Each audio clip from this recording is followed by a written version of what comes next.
일부 1 두 번째 글입니다.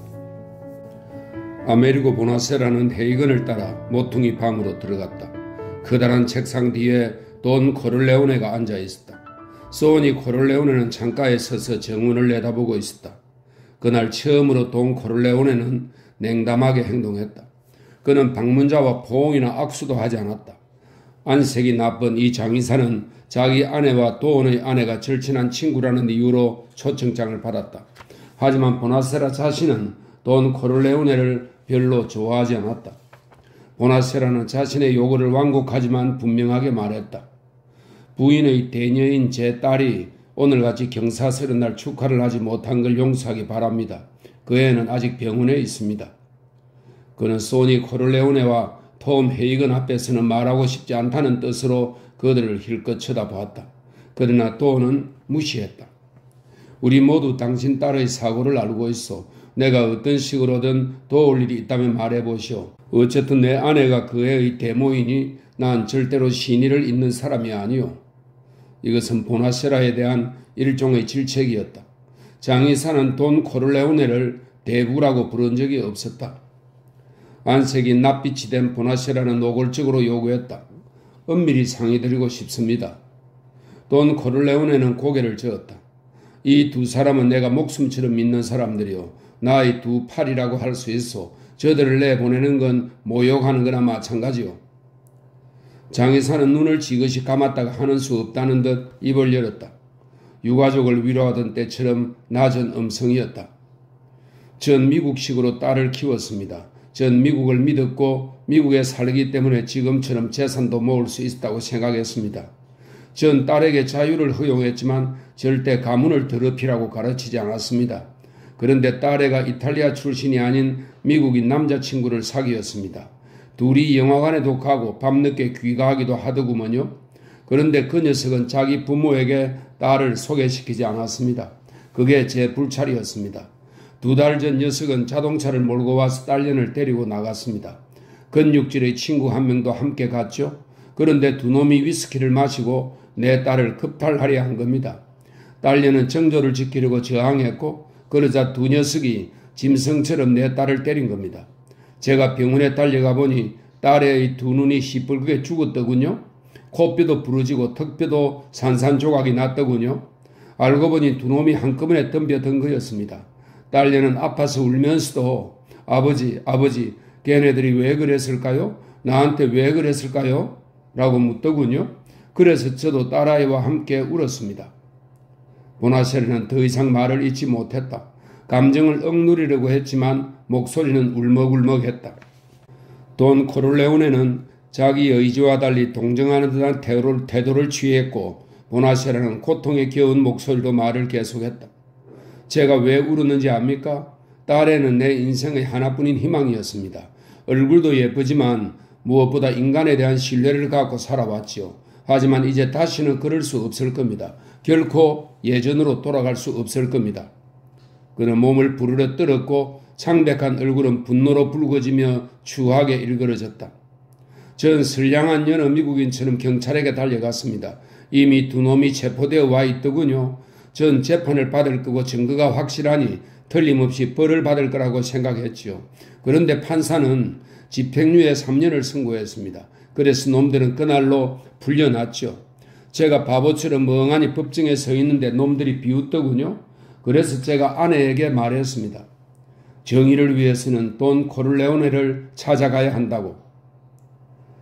돈 코를레오네는 그의 절망에 공감한다는 것을 보여주기 위해 그에게로 고개를 기울였다. 그러나 말은 행동과 달리 냉담했다. 왜 경찰서에 찾아가서 왜 이 사건이 터졌을 때 처음부터 나를 찾아오지 않았느냐 말이요? 보나세라는 그의 들리지 않게 중얼거렸다. 제게 원하는 게 무엇입니까? 말씀해 주십시오. 하지만 제 부탁은 꼭 들어주십시오. 그는 여전히 딱딱했다. 돈 코를레오네가 진지하게 물었다. 도대체 당신 부탁이란 건 뭐요? 보나세라는 헤이건과 소니 코를레오네를 힐끗 쳐다보더니 고개를 저었다. 돈 코를레오네는 책상에 앉은 제 장의사 쪽으로 몸을 기울였다. 보나세라는 머뭇거리더니 허리를 굽혀 돈의 털투성이 귀에 가깝게 입을 가져갔다. 돈 코를레오네는 고해 성사를 받는 신부처럼 무표정한 얼굴로 눈은 먼 곳을 응시했다. 보나세라가 귀의 말을 하고 나서 몸을 똑바로 일으킬 때까지 두 사람은 그 자세로 앉아 있었다. 돈 코를레오네가 보나세라를 진지하게 올려다보았다. 얼굴이 벌개진 보나세라는 쉽사리 단념하지 않을 태세로 그를 바라보았다. 마침내 돈 코를레오네가 입을 열었다. 난 못하오. 당신은 지금 제정신이 아니야. 보나세라는 크고 또렷하게 말했다. 대가는 얼마든지 지불하겠습니다. 이 말을 들은 헤이건은 움찔하며 고개를 신경질적으로 쳐들었다. 방에 들어오자마자 창밖을 주시하던 소니 코를레오네도 냉수적인 웃음을 흘리며 그의 팔을 잡아챘다. 돈 코를레오네는 책상에서 몸을 일으켰다. 그의 얼굴은 여전히 무표정했지만 목소리는 쩌렁쩌렁 울렸다. 난 당신과 오랜 세월 알고 지내왔지만 오늘날까지도 당신은 한 번도 내게 도움을 청하거나 의논하러 온 적이 없었소. 내 아내가 당신 무남동녀의 대모가 되어준 덕분에 차 한잔 얻어먹은 게 언제인지 기억도 나지 않소. 우리 솔직해집시다. 당신은 내 우정을 모욕했소. 내게 신세지는 걸 두려워했소. 난 문제에 휘말려들고 싶지 않았습니다. 보나세라가 중얼거렸다. 돈 코를레오네는 손을 치켜 올리더니 이렇게 말했다. 더 이상 듣고 싶지 않소. 당신은 미국에서 파라다이스를 발견했소. 수완 좋은 장사꾼인 당신은 안락한 삶을 살아왔고 의지만 있다면 이 세상도 얼마든지 행복하게 살 수 있는 곳이라고 자신만만해 했소. 그래서 진정한 친구들에게 한 번도 손을 내민 적이 없소. 경찰과 법정이 당신과 가족을 안전하게 보호해 줄 거라고 믿었소. 지금까지 돈 코를레오네라는 인간은 필요 없었소. 줬소. 그래서 난 기분이 나빴지만 그렇다고 내가 우정의 가치를 모르는 사람이나 나를 하찮게 여기는 사람에게 우정을 강요하는 그런 인간은 아니요. 돈 코를레오네는 말을 멈추더니 정중하고도 차가운 미소를 띄었다. 그런데 새삼스럽게 지금 와서 돈 코를레오네가 정의를 바로잡는다고 하는 거요? 당신은 정중하게 부탁하지도 우정을 맹세하지도 않았어. 지금 내 딸의 결혼식에 와서 청부 살인을 부탁하는 거요? 여기에서 빈정거리는 말투로 바뀌었다. 대가는 얼마든지 지불하겠다고? 내가 평생을 바쳐온 일들이 당신에게 이런 무리한 대접을 받아도 될 만큼 하찮다 말이요? 보나세라는 난처하고 두려워서 울부짖었다. 미국은 내게 많은 걸 주었습니다. 나는 훌륭한 시민이 되고 싶었어요. 내 딸을 미국인으로 만들고 싶었다고요. 돈 코를레오네는 손뼉을 치면서 최후의 결론을 내렸다. 좋소.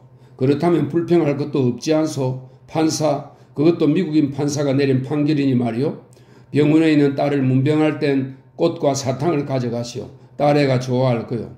그렇게 단념하고 살다 보면 이런 건 큰 문제도 아니요.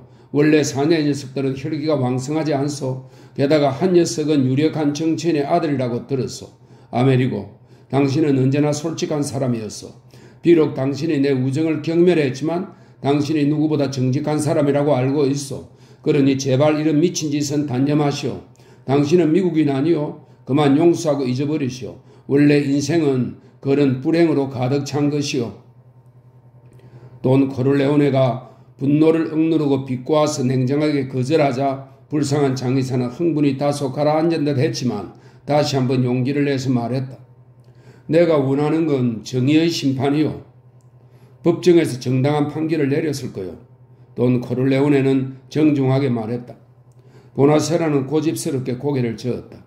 아니요. 그놈들에게는 정당했을지 모르지만 내게는 아니요. 돈 코를레오네는 그런 차별을 이해한다는 듯 고개를 끄덕이더니 물었다. 그럼 당신이 원하는 정의는 무엇이오? 말하자면 이에는 이, 당한 만큼 갚아주고 싶소. 보나세라가 말했다. 하지만 당신은 그 이상을 요구하고 있소. 당신 딸은 살아있지 않소? 돈 코를레오네가 말했다. 보나세라는 마지못해 말했다. 내 딸이 겪은 고통만큼 그놈들도 고통을 겪게 해주시오. 돈 코를레오네는 그가 좀 더 말하기를 기다렸다. 보나세라는 마지막 남은 용기까지 쥐어짜며 어렵게 말을 꺼냈다. 얼마를 지불하면 되겠소? 돈 코를레오네는 등을 돌렸다. 그것은 거절의 의미였다. 그러나 보나세라는 물러나지 않았다. 마침내 앙숙이었던 친구의 부탁을 거절하지 못하고 돈 코를레오네는 한숨을 내쉬며 사자처럼 창백한 표정의 장의사를 돌아다 보았다. 돈 코를레오네는 감정이 누그러진 상태였다. 당신은 왜 내게 우정을 주기를 두려워하는 거요? 당신은 법정에 호소했고 수개월 동안이나 판결을 기다렸어. 자기를 바보로 만들게 뻔한 변호사한테 막대한 돈을 뿌려댔고 거리의 장녀처럼 자기를 파는 판사한테 판결을 받았어. 그동안 당신은 돈이 필요할 때면 은행에 가서 거지처럼 모자를 들고 서서 돈을 빌렸을 거요. 아마 그놈들은 당신이 그만한 돈을 갚을 수 있는 사람인지 의심스러워 콧구멍을 벌리고 킁킁거리며 냄새를 맡았을 거요. 돈은 여기서 말을 멈추었다. 그리고 나서 한층 단호한 음성으로 말을 이었다. 하지만 당신이 진작 내게 왔더라면 내 지갑이 곧 당신 지갑이었을 거요. 당신이 정의를 위해 진작 나를 찾아왔더라면 당신 딸을 겁탈한 그 인간 쓰레기들의 눈에서도 벌써 써디슨 눈물이 흘렀을 거요. 자네같이 정직한 사람이 운이 없어서 적을 만들었다면 그 적은 곧 나의 적이었을 거요. 돈 코를레오네는 팔을 들어 보나세라를 가리켰다. 그랬으면 틀림없이 놈들은 당신을 두려워했을 거요. 보나세라가 고개를 숙이고 기어들어가는 소리로 중얼거렸다. 나의 친구가 되어주십시오. 당신의 우정을 받아들이겠습니다.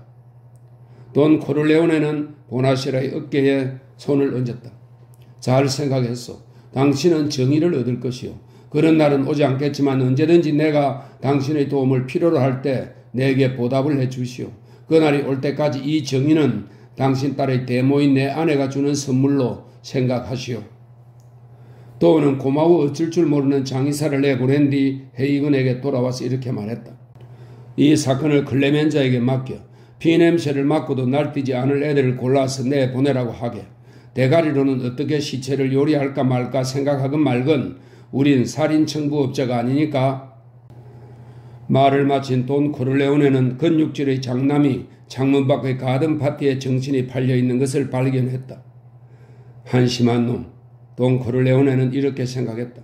산티노가 계속 저런 식으로 행동한다면 패밀리의 사업도 물려줄 수 없고 물려준다 해도 잘 해낼 수 없을 것이다. 그렇다면 다른 누군가를 찾아야 한다. 그것도 되도록 빨리.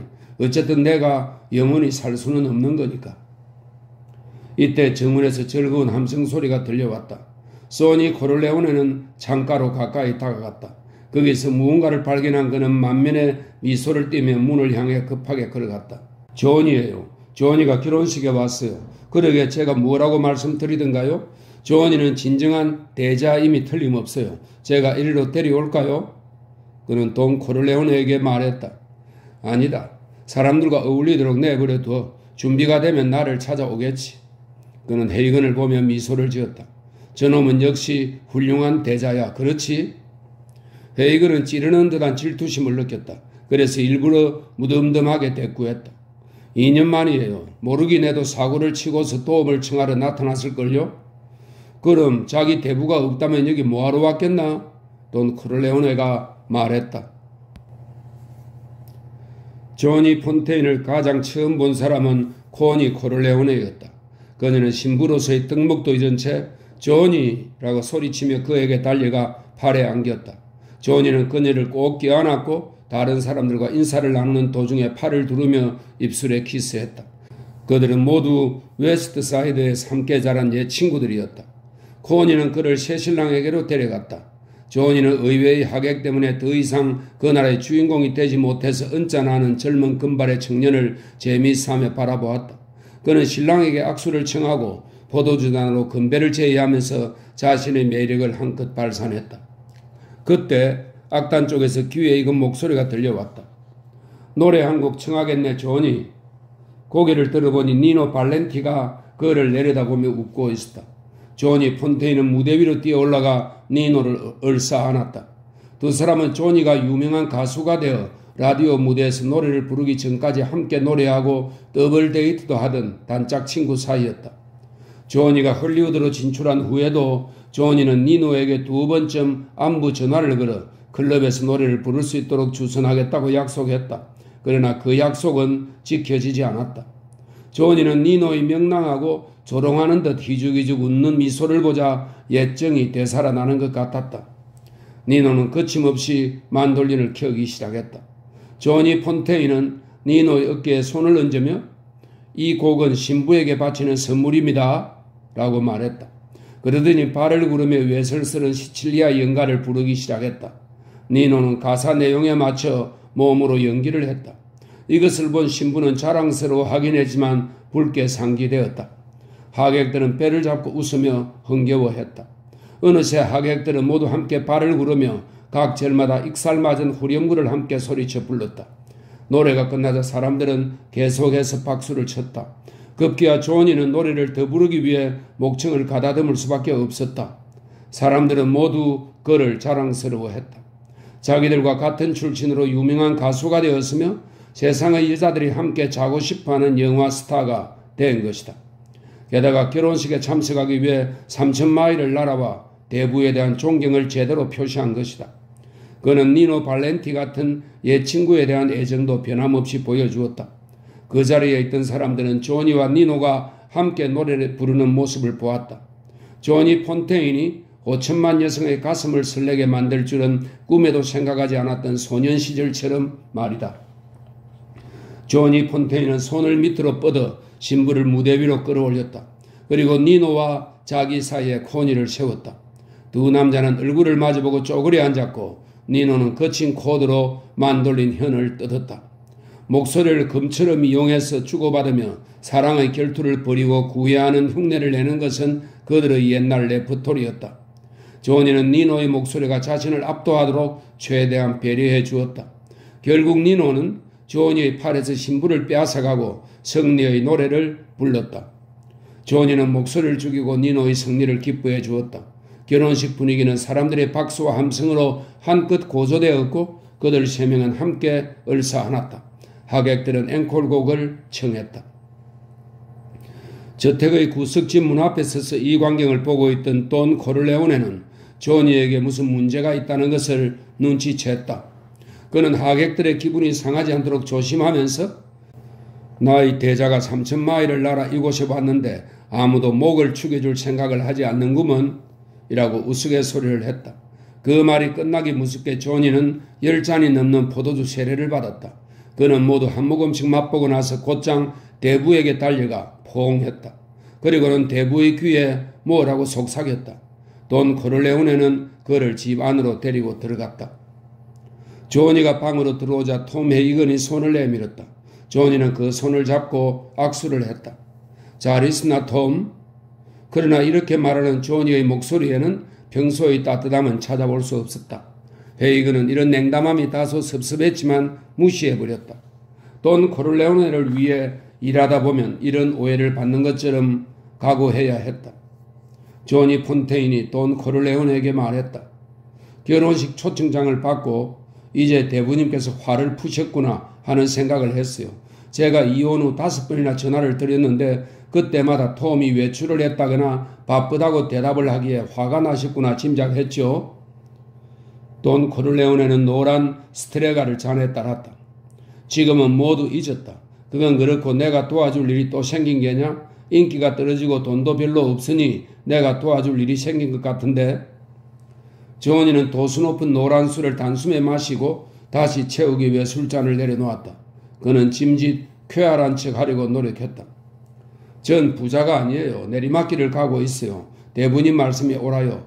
매춘부와 결혼하기 위해 아내와 아이들을 버린 건 제 잘못이에요. 제게 심하게 하셨다고 해서 원망하지는 않아요.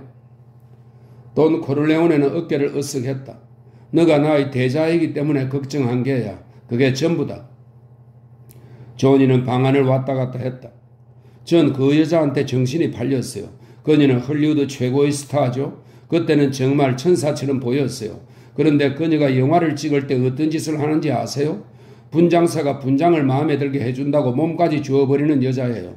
카메라맨이 멋지게 사진을 찍어주었다고 드레스룸으로 불러 자기를 희롱하도록 내버려 둔답니다. 상대가 누구라도 가리지 않죠. 제가 팁으로 주머니 속에 잔돈 쓰듯 자기 몸을 쉽게 내주죠. 악마 같은 창녀예요. 돈 코르레오네는 불쑥 말허리를 잘랐다. 가족들은 별거 없고 조니는 한숨을 내쉬었다. 제가 돌보고 있어요. 이혼하면서 법정에 판결한 것보다 더 많은 돈을 지니와 아이들에게 주었고 일주일에 한 번쯤 보러 가죠. 가끔 너무 보고 싶어서 이러다 내가 미치지 않을까 하는 생각이 들 때도 있죠. 그는 술을 한 잔 더 마셨다. 지금 아내는 이런 저를 비웃어요. 저희 질투를 이해할 수 없다고 하더군요. 저보고 촌스러운 끼니, 이 끼니는 이탈리아계 미국인을 일컫는 속어입니다. 촌스러운 끼니라고 부르며 제 노래를 경멸하죠. 오기 전에 그녀의 얼굴만 빼고 흠씬 두들겨 패주었어요. 어쨌든 영화는 찍어야 하니까요. 전 어린애처럼 그녀의 팔과 다리를 내리눌러 꼼짝 못하게 만들었죠. 그런데도 계속해서 저를 비웃는 거예요. 그는 담배에 불을 붙였다. 요즘 같아서는 정말 살맛이 안 납니다. 돈 코르레오네는 딱 잘라 말했다. 그건 내가 도울 수 없는 문제로구나. 잠시 후에 다시 물었다. 혹시 너희 목소리에 문제가 생긴 건 아니냐? 이런 질문을 받자 스스로 웃음거리가 되어 사람들을 즐겁게 만들어주던 조니의 자신만만함은 어느새 사라지고 심각한 목소리로 말했다. 대부님, 저는 더 이상 노래를 하지 못할 거예요. 목에 이상이 생겼어요. 의사들도 원인을 모른다고 하더군요. 지금까지 줄곧 강한 모습만 보여왔던 조니였기에 헤이건과 돈 코르레오네는 놀라서 그를 쳐다보았다. 폰테인은 계속해서 말했다. 지난번 영화 2편으로 꽤 많은 돈을 벌었어요. 인기도 한 몸에 받았죠. 그런데 이제 놈들이 날 쫓아내려고 해요. 영화사 사장이 항상 절 미워했는데 이젠 복수를 하려고 해요. 돈 코르레오네는 대자 앞에 다가가 심각한 표정으로 물었다. 왜 그자가 널 싫어하는 게냐? 제가 진보단체를 위해 노래를 불렀기 때문이에요. 대부님도 별로 좋아하지 않으셨던 그 조직 말이에요. 그런데 제월처 역시 좋아하지 않았어요. 나를 공산주의자라고 비난하더군요. 그런데 어느 날 그자가 애지중지하던 여자를 제가 낳고 챘어요. 겨우 하룻밤 같이 잤을 뿐인데 그 여자가 나를 따르는 거예요. 그러니 전들 어쩌겠어요. 그런 일이 있은 뒤 두 번째 아내도 나를 차버리더군요. 지니와 아이들은 제가 기어이 들어가지 않는 한 받아들이지 않을 태세고 대부님 도대체 어떻게 하면 좋을지 모르겠어요. 게다가 더 이상 노래 부를 수도 없게 되었고요. 돈 코르레오네의 얼굴에는 연민이라고는 찾아볼 수 없이 차게 굳어져 있었다. 그는 경멸투로 말했다. 먼저 사내답게 행동해라. 그의 얼굴이 노여움으로 일그러졌다. 사내답게 행동해라 말이다. 돈 코르레오는 책상 위로 손을 뻗어 거칠게 애정을 표현하듯 조니 폰테인의 머리카락을 움켜잡았다. 맙소사, 내 곁에서 그렇게 오랜 시간을 보냈는데 어째 이것밖에 안 되느냐? 헐리우드의 대스타가 어린애처럼 징징 울면서 동정을 구하는구나. 어째서 여자처럼 나 어떡해요? 나 어떡해요? 하고 우느냐 말이다. 전혀 예상하지 못했던 돈 코르레오네의 흉내에 헤이건과 조니는 웃음보를 터뜨렸다. 돈 코르레오네는 기분이 흡족했다. 그는 잠시 동안 자기가 이 대자를 얼마나 사랑하는지 깨달았다. 자신이 낳은 새 아들을 이렇게 꾸짖었다면 과연 어떤 반응을 보일까? 산티노는 골을 내고 몇 주일 동안이나 삐딱하게 행동할 것이다. 프레드는 겁을 먹고 입을 다물어 버릴 것이다. 마이클은 냉소를 보내고 집을 나가 몇 달이고 곱대기도 보이지 않을 것이다. 그러나 이 속 좋은 조니 녀석은 지금 대부의 진정한 속뜻을 눈치채고 웃으면서 용기를 얻고 있는 것이다. 돈 코르레오네는 계속해서 말했다. 너보다 힘이 센 보스의 여자를 빼앗고서 너를 도와주지 않는다고 불평하다니 말도 안 되는 소리다. 게다가 매춘부와 결혼하기 위해 철을 버리고 아비 없는 자식들로 만들어 놓고 나서 그들이 두 팔 벌려 환영하지 않는다고 우는 게냐? 그 여자가 영화를 찍어야 하니까 얼굴만 빼고 때려놓고서 너를 비웃는다고 실망한 게냐? 너가 바보처럼 살아왔으니 바보 같은 종말을 맞을 수밖에 없는 게다. 돈 코르레오네가 감정을 누르며 말했다. 이번에는 정말 내 충고를 받아들일 셈이냐? 조니 폰테인은 어깨를 으쓱했다. 지니의 요구 조건을 들어주지 않으면 절대 재결합할 수 없을 거예요. 하지만 전 도박도 해야 하고 술도 마셔야 해요. 친구들과 어울리기도 해야 하고요. 또 아름다운 아가씨들이 따를 때는 도저히 뿌리칠 수가 없어요. 지니와 함께 살려면 그녀의 개가 되어야 해요. 맙소사, 다시는 그런 악몽은 꾸고 싶지 않아요. 돈 코르레오네는 여간에서 내지 않는 화를 냈다. 난 재결합하라고 말한 적 없다. 그건 너가 알아서 할 일이다. 다만 아이들에게는 아버지 노릇을 제대로 하기를 바랄 뿐이다. 아버지 노릇을 제대로 못하는 남자는 진짜 사내가 될 수 없어. 그러고 나서 아이들 엄마가 너를 받아들이게 해야 한다. 누가 너보고 아이들을 매일 만나지 말라고 하더냐? 누가 너들을 한 집에 살지 말라고 하더냐? 전부 너가 하고 싶은 대로 하면 된다. 조니 폰테인은 웃었다. 대부님, 요즘 여자들은 옛날 이탈리아 여자들과 달라요. 지인이는 그런 건 못 참을 거예요. 그건 너가 어리석게 굴었기 때문이다. 법정에서 판결한 것보다 더 많은 위자료를 주지 않나. 여자가 영화를 찍어야 한다고 얼굴은 빼고 다른 부위를 때리지 않나. 그런 식으로 여자들한테 끌려다니니 늘 무시하는 게지. 우리 남자들이 지옥에서 불타는 동안 여자들은 천국에 가겠지만 이 세상 일만큼은 남자들이 적임자다. 그리고 나는 요 몇 년 동안 너를 지켜보았다. 돈 코를레오네의 목소리는 진지해졌다. 넌 나의 자랑스러운 대자였고 나를 극진히 존경했지. 하지만 너희 옛 친구들에 대해서는 어떠했냐? 올해는 이 친구, 다음에는 저 친구와 기분 내키는 대로 어울려 다니기나 하고 너에겐 영화를 무척 좋아했지만 운이 없었던 이탈리아 친구가 있었지. 그와 반대로 넌 갈수록 유명해졌고 다신 그 녀석을 찾지 않았지. 너와 함께 학교에 다니고 노래를 시작하던 애송이 시절 바탕이었던 그 친구에게 너는 어떻게 했느냐? 니노 말이다. 그 친구는 절망에 빠져 술을 마시면서도 한마디도 불평하지 않아. 그저 열심히 모래 트럭을 몰고 주말에는 단돈 몇 달러의 노래를 부른다. 그런데도 너에 대해 불평하는 말을 듣지 못했다. 왜 너는 니노를 조금이라도 돕지 못했느냐? 니노의 노래 실력은 너도 알지 않느냐? 조니 폰테인은 지루함을 참으며 말했다. 대부님, 니노는 솔직히 재능이 별로 없어요. 아니, 있기는 하지만 최고 수준은 아니에요. 돈 코를레오네는 눈을 지그시 감고 말했다. 그럼 너도 지금은 재능이 없어졌으니 니노와 함께 모래트럭을 몰라가면 어쩔 테냐? 조니가 아무런 대꾸를 하지 않자 돈 코를레오네는 말을 계속 이어갔다. 우정만이 전부다. 우정은 재능보다도 정치보다도 소중한 거야. 누구도 다 마찬가지다. 그 점을 잊어서는 안 된다. 만일 너가 우정을 돈독히 쌓아놓았더라면 내게 도움을 청할 필요도 없었을 게다. 그건 그렇고 이제 내게 말해보거라. 왜 노래를 부르지 못한다는 거지? 정원에서는 니노와 함께 잘도 부르던데. 헤이건과 조니는 도어는 이러한 섬세한 일격에 미소를 지었다. 이번에는 조니가 얌전한 환자가 되어야 할 차례였다. 목소리가 약해졌어요. 한두 곡 부르고 나면 몇 시간 아니 며칠은 쉬어야 할 정도예요. 이런 식으로는 리허설밖에 소화하지 못하죠. 목소리가 확실히 예전과 달라요. 무슨 문제가 있는 것 같아요. 그래, 여자 문제에 성대까지 병이 들고 자, 이제 널 쫓아내려고 한다는 헐리우드 거물에 대한 얘기 좀 해보려무나? 돈 코를레오네는 이제 사업의 얘기로 들어갔다. 그는 대부님 못지않은 영향력을 갖고 있어요. 영화 스튜디오를 소유하고 있고 대통령에게 영화를 이용해 전쟁을 선동하라고 부추기기까지 해요. 한 달 전에는 올해의 최고 소설을 영화로 만들려고 판권을 사들였어요. 베스트셀러죠. 그런데 영화 주인공의 성격이 저와 꼭 맞아서 탐이 나긴 하는데 저 혼자서는 어떻게 해볼 도리가 없어요. 그 역할을 맡는다면 아카데미 상은 따놓은 당상이에요. 사람들도 모두 그러더군요. 노래도 부르지 못하는데 제가 제기에 성공할 수 있는 기회예요. 영화 배우로서 말이죠. 하지만 잭 월츠라고 하는 자가 제게 배역을 주지 않으려고 해요.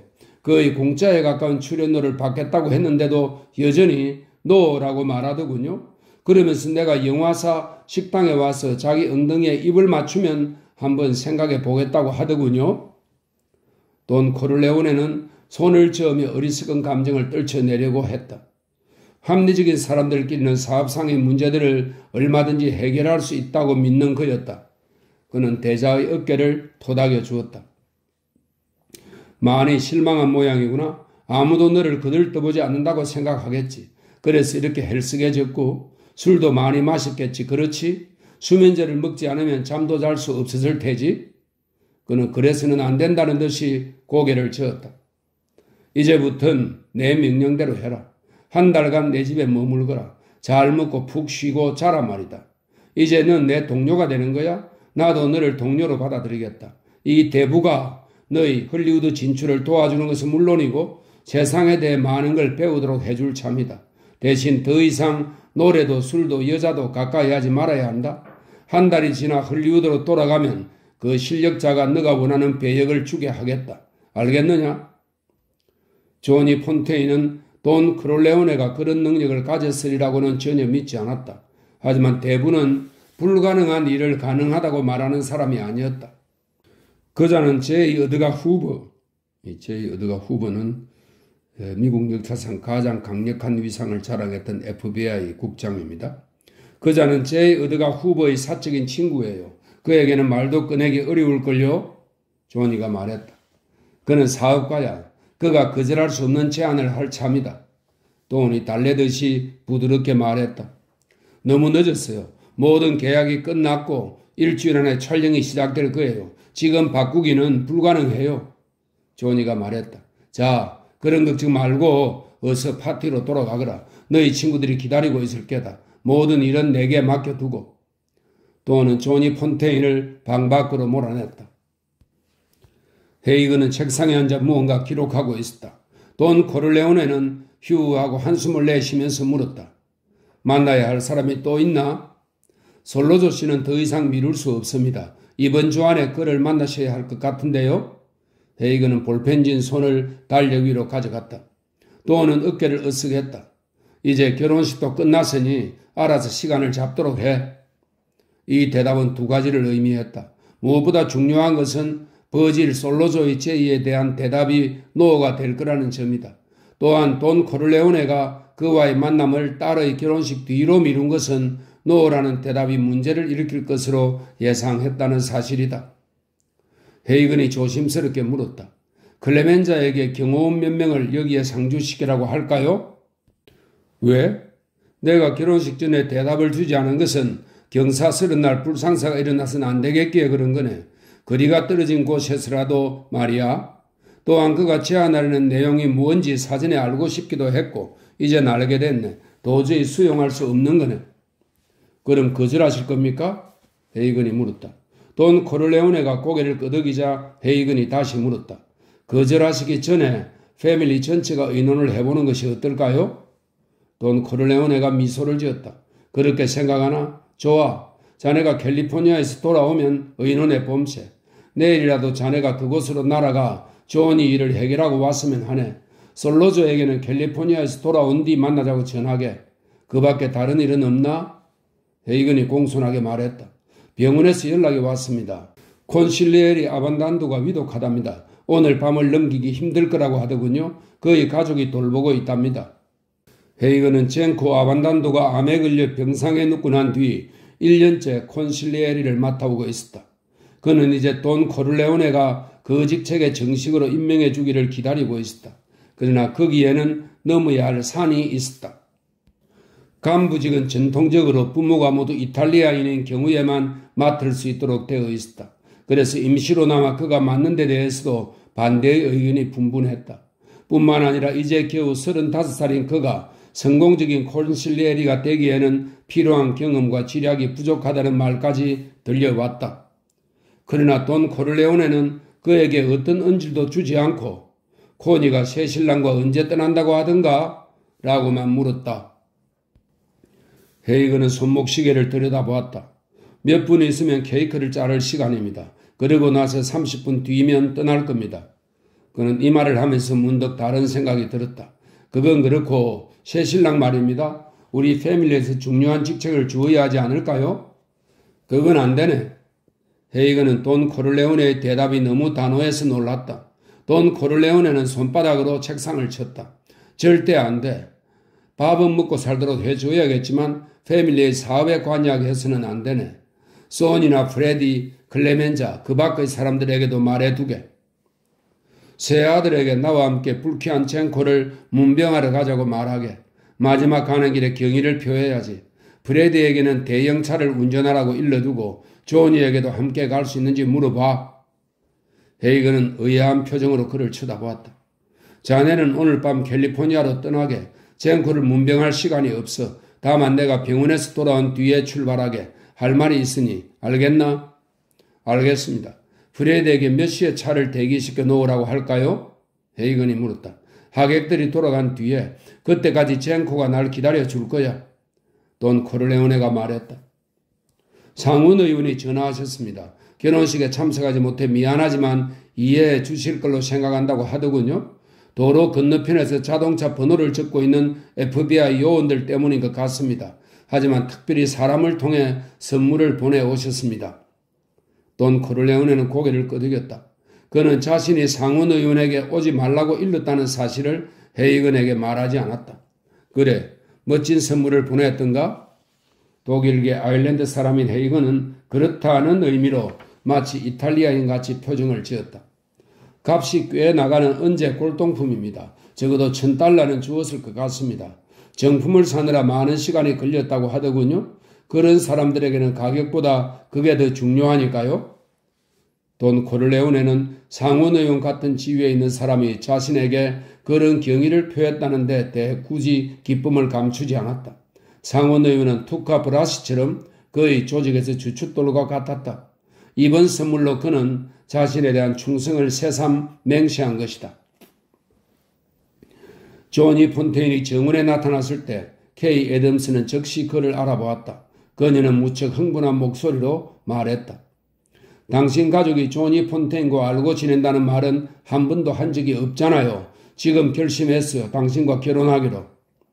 그를 만나보고 싶지 않소? 마이클이 물었다. 지금은 말고요.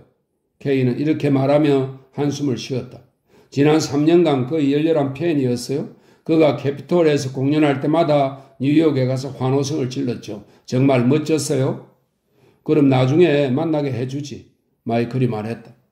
조니가 노래를 마치고 돈 코르레오네와 집 안으로 들어가자 케이는 마이클에게 짓궂게 물었다. 조니 폰테인 같은 대스타가 당신 아버지에게 무슨 부탁을 하러 왔을까요? 그는 아버지의 대자야. 그리고 오늘 조니 폰테인은 인기 배우로 아버지를 찾아온 게 아니야. 마이클이 말했다. 케이 애덤스는 즐겁게 웃었다.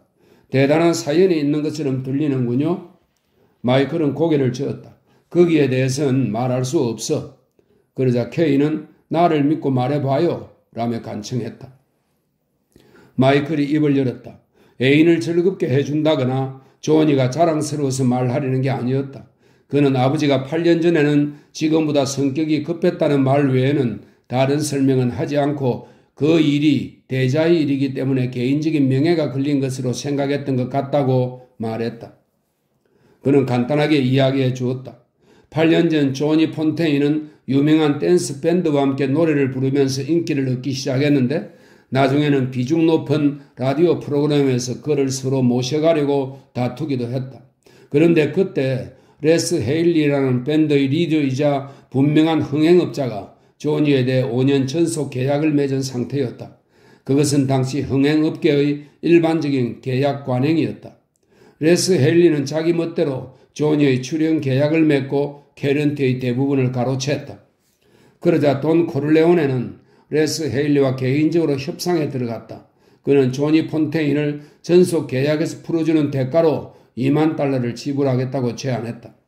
그러자 헤일리는 조니가 벌어들이는 돈의 절반만 떼겠다고 응수했다.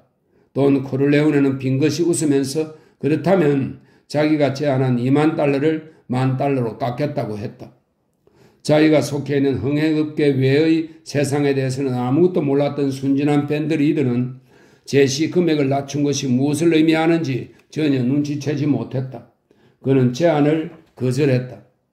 다음날 돈 코르레오네는 엄밀히 밴드 리더를 만나러 갔다. 절친한 친구 2명과 동행한 채였다. 바로 콘실리에리인 젠코 아반단도와 루카 브라시였다. 돈 코르레오네는 레스 헤일리를 설득해 $10,000를 받고 조니 폰테인에 관한 모든 계약을 포기한다는 각서에 서명하게 했다. 그 자리에 목격자는 아무도 없었다. 돈 코르레오네는 밴드 리더의 머리에 총구를 겨누고 1분 안에 서류에 서명을 하지 않으면 뇌수를 쏟게 될 거라고 심각하게 말했다. 레스 헤일리는 서명했다. 돈 코르레오네는 권총을 주머니에 넣고 보증수표를 건네주었다. 그 후의 이야기는 한편의 드라마였다. 그는 전국적으로 인기 있는 유명 가수가 되었다. 헐리우드 뮤지컬의 성공으로 제작자에게 큰 돈을 벌어주기도 했다. 그의 음반은 수백만 달러어치나 팔렸다. 그 무렵 그는 금발의 육감적인 여배우와 결혼하기 위해 순진하고 마음씨 고운 아내와 2아이를 버렸다. 그러나 얼마 안 되어 그녀가 창녀라는 것을 알게 되었다. 상심한 조니는 술과 도박에 빠지고 여러 여자들을 전전했다. 그러다가 성대에 이상이 왔고 음반은 더 이상 팔리지 않게 되었다. 음반 회사들은 그와의 계약을 갱신하지 않았다. 그래서 이제 그는 자기 대부를 찾아오게 된 것이다. 케이는 생각에 잠긴 표정으로 물었다. 당신 정말로 아버지 때문에 질투를 느끼지 않아요? 지금까지 들려준 얘기만 봐도 자식보다는 남에게 더 신경을 쓰시는 분 같네요. 인정이 무척 많으신 분 같아요. 그녀는 쓴웃음을 지었다. 물론 그분 방식이 합법적인 것만은 아니지만요. 마이클은 한숨을 내쉬었다. 그렇게 들릴 수도 있겠군. 하지만 이 점만은 분명히 해두지. 북극 탐험가가 탐험을 떠나는 길에 식량 주머니를 이곳저곳에 감춰 놓는다는 말 들었지? 언젠가는 그것이 필요해질 때를 대비해서이지. 아버지가 호의를 베푸는 것도 그것과 비슷해. 언젠가는 아버지가 그들의 도움을 필요로 할 때 그들이 갚아줄 거라고 생각하시는 거야.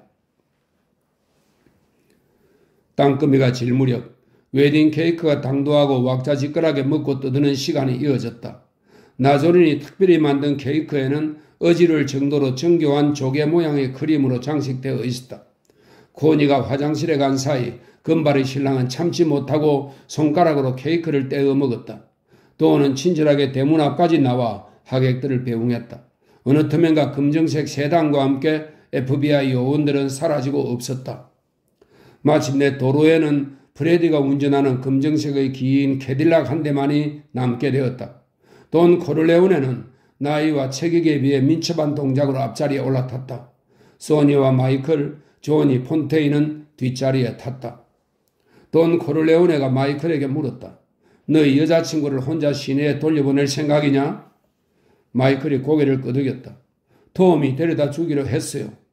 돈 코르레오네는 헤이건의 유능함에 흡족해하며 고개를 끄덕였다.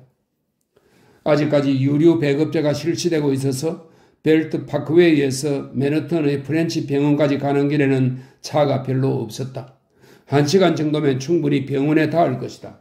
돈 코르레오네는 막내 아들에게 학교에 잘 다니고 있는지 물었다. 마이클은 고개를 끄덕였다. 뒷자리에 앉은 소니가 아버지에게 물었다.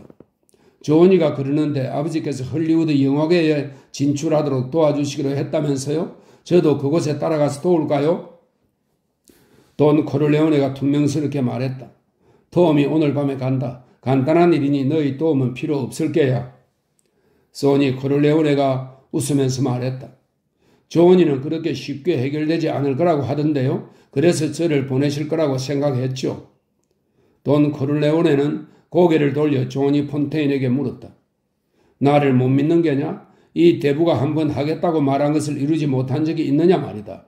내가 그렇게 을간이로 취급받는 줄 몰랐구나. 조니는 아차 싶어서 서둘러서 사과했다. 대부님, 그자는 정말 거물급이에요. 돈으로도 그를 움직일 수 없다고요. 거물급 커넥션을 가지고 있는 데다가 저를 정오하거든요. 대부님께서 어떻게 하시려는지 정말 모르겠어요. 돈 코르레오네는 다정하게 웃으며 말했다. 내가 말하지 않았느냐? 넌 꼭 그 배역을 맡게 될 거라고. 그는 팔꿈치로 마이클을 쿡 찌르며 말했다. 나의 대자를 실망시켜서는 안 되겠지. 그렇지 마이클? 한순간도 아버지를 의심해 본 적이 없는 마이클은 고개를 끄덕였다. 모두들 병원 출입구를 향해 걸어가는 길에 돈 코르레오네는 마이클의 팔을 잡아당겼다. 그래서 자연히 다른 사람들보다 뒤처지게 되었다. 마이클, 대학을 졸업하면 내게 찾아와라. 너가 좋아할 만한 계획을 세워놓았다. 마이클은 아무런 대꾸도 하지 않았다. 기분이 상한 돈 코르레오네가 퉁명스럽게 말했다. 너가 어떤 생각을 갖고 있는지 짐작하고 있다. 너가 싫어하는 일을 맡길 생각은 주어도 없어. 하지만 이건 특별한 일이야. 지금은 너의 생각대로 살아라. 너도 남자니까. 하지만 학업을 마치면 아들로서 내게 돌아와야 한다. 젠코 아반단도의 아내와 세 딸은 검정색 옷을 입고 병원의 흰색 타일 위에 살찐 까마귀 떼처럼 모여 있었다. 그들은 엘리베이터에서 내리는 돈 코르레오네를 보자 보호를 바라는 듯 본능적으로 그에게로 몰려들었다. 뚱뚱하고 억세 보이는 아반단도 부인은 호사스런 검정색 옷을 입었고 뚱뚱한 딸들도 수수한 검정색 옷을 입고 있었다. 아반단도 부인은 돈 코르레오네의 뺨에 입을 맞춘 뒤 서럽게 울기 시작했다. 경사스런 따님의 결혼식 날에 여기까지 와주시다니.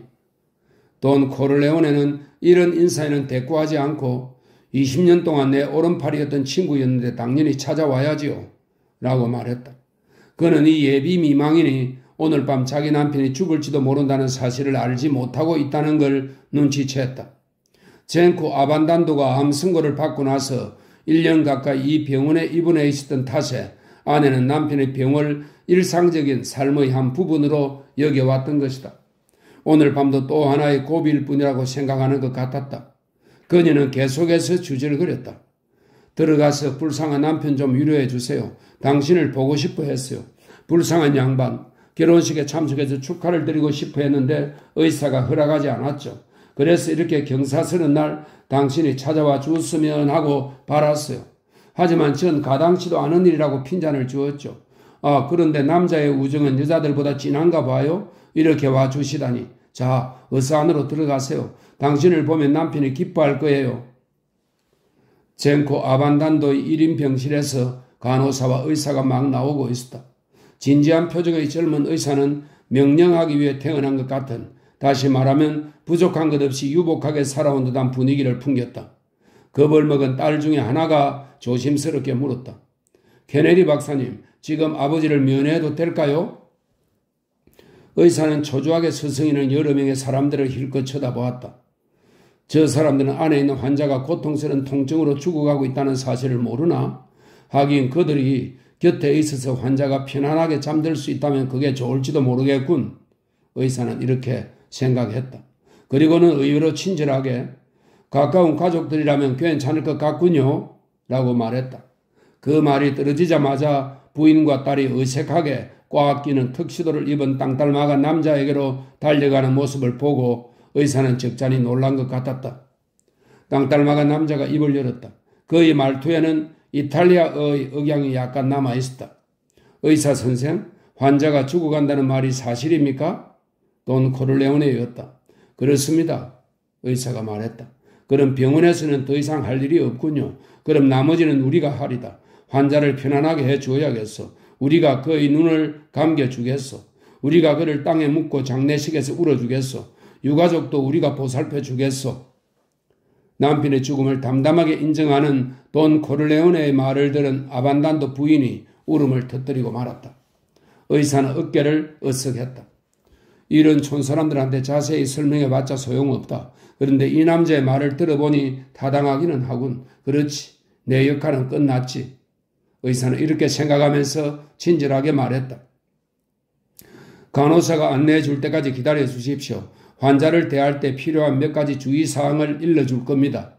그는 이렇게 말한 뒤 흰 가운 자락을 풀럭이며 복도를 내려갔다.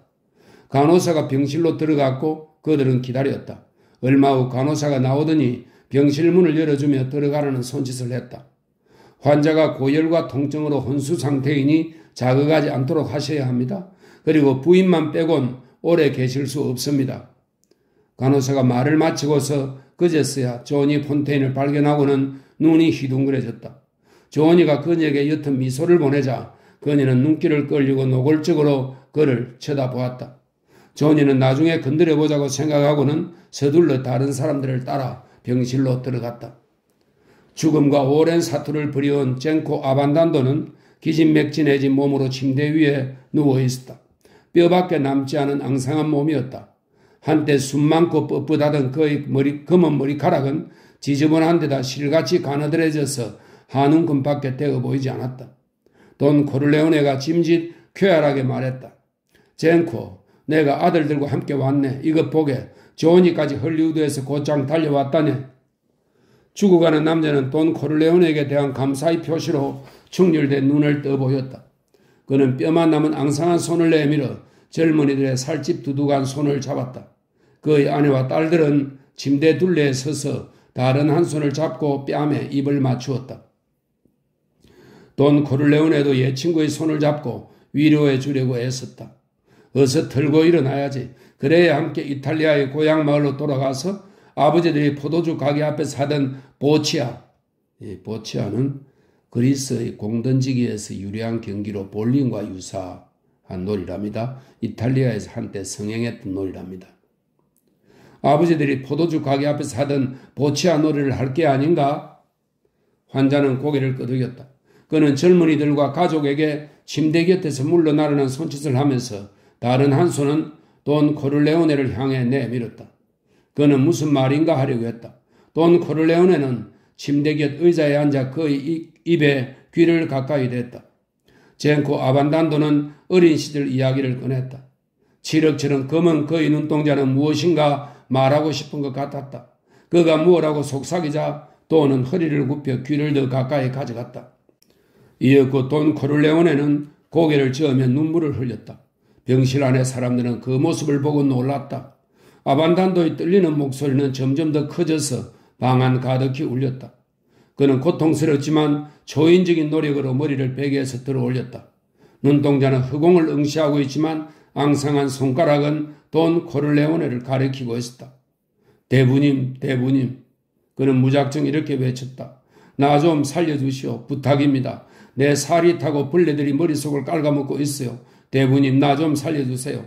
당신에게는 힘이 있지 않습니까? 불쌍한 내 마누라가 울지 않도록 해주세요. 우린 어릴 적 친구가 아닙니까? 난 지은 죄가 있어서 지옥에 떨어질 텐데 나를 이대로 죽게 내버려 둘 겁니까? 돈 코를레오네는 아무 말이 없었다.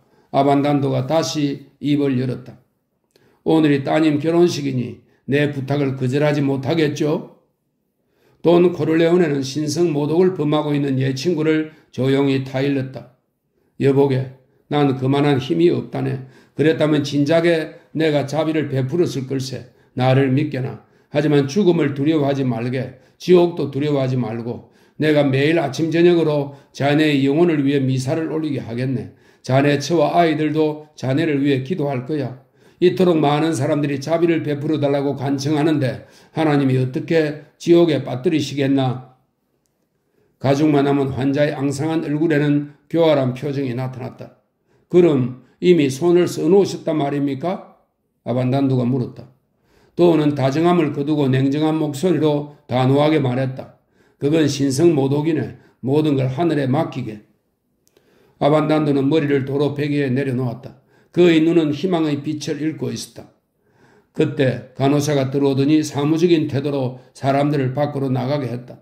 돈 코를레오네가 의자에서 일어나자 아반단도가 손을 내밀었다. 대부님, 제 곁에 있어주세요. 제가 편안히 죽도록 도와주세요.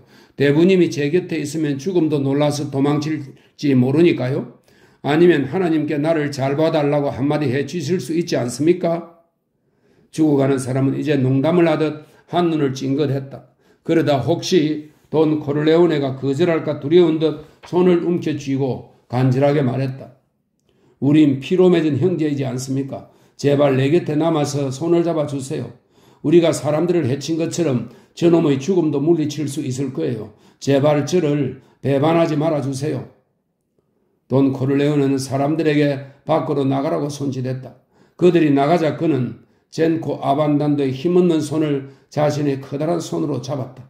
그는 함께 죽음을 기다리는 것처럼 친구를 부드럽고 편안하게 안심시켜 주었다. 마치 인간에게 가장 강력한 범죄의 응징자로부터 젠코 아반단도의 생명을 구출해낼 수 있을 것처럼.